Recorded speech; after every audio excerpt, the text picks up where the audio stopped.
Richard Southern joins us now. Richard, all those year-end lists are starting to come out. YouTube Canada revealing the most watched YouTube videos. It was a city biz, I think you and I did together. Was it that one?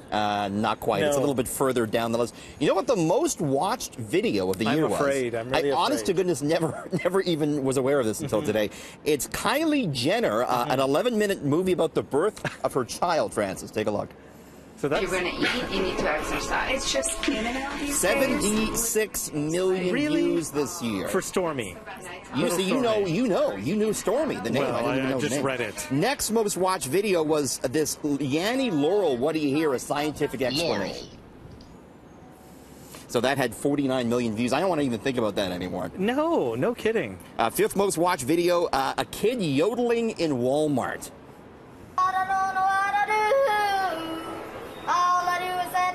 Still creepy, as creepy today as it was a few months ago. 59 million. Where is he now? That's the question. That's his 15 minutes is long over with. Done.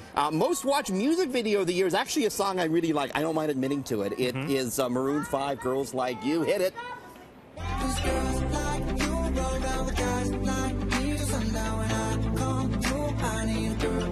Plus, it has Cardi B. Yes. Well, you both love Cardi B. That's right. You got to have Cardi. You know, 1.3 billion? 1.3 billion views on that. Next most watched video was Drizzy, God's Plan. Don't pull up at 6 a.m. Anything you guys want in the store is free, so grab whatever you got. He actually gave away $1 million in the production of this video. He's handing out money to everyone. Drake also checks into the eighth most watched music video of the year, Francis. Nice for what? That's really nice. So Drizzy's doing pretty well for himself, Francis. He's not doing bad. He's not doing bad. He's doing all right. Kylie Jenner? Really? That was weird. What does that say about What does it say about Canadians? us? I don't know. We'll leave that for another show. Okay, let's move to historic movies now. Some of the most influential films of all time. Yeah, you know what the number one was? Wizard of Oz, going back to 1939, Francis. Researchers in Italy, they looked at 47,000 movies, and they said The Wizard of Oz, the most influential, based on how many times it was mentioned after its theatrical release. You have a heart. You're not like a Tin Man. No, I have the straw brain, quite frankly. Now, they also have Star Wars as the second most influential movie, followed by Psycho, King Kong, Space Odyssey. Metropolis is on there. I love that line when she says to the Scarecrow, well, you talk a lot for a guy with no brain, and he says, people with no brains tend to talk quite a bit, actually. You're talking a lot, Richard. You know what? Like Star Wars, obviously, like classic. That really is a classic. More of a Star Trek man myself, but whatever. Yeah, well, more of a Picard guy. Very influential. So everyone's busy decorating for Christmas, but it can be a bit of a pain if you have a pet in the house.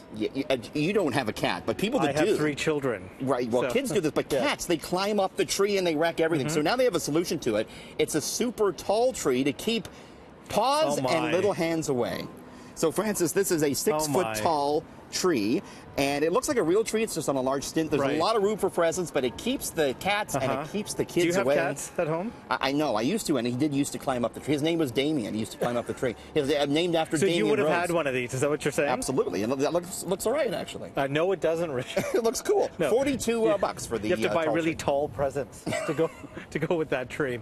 Okay, so if you found all the gifts that could wind up under both our trees, Richard, this year, beard lights. Perfect for the goatees, Francis. 18 colored nano LED lights. This is what they're doing now. They're little tiny lights. They clip onto your beard. They're supposed to be painless, and you wear it around. It's very festive. You and I tried it out, Francis. Take a look. Did we? Our goatees have never looked more festive than they do today. You're speechless. I'm speechless, yes. Finally, our goatees can be Christmassy and festive. Okay, I like it. And where do you keep the battery pack? Like, you clip it on your back, and it's 25 bucks for the beard lights. We got to start rocking them everywhere we go.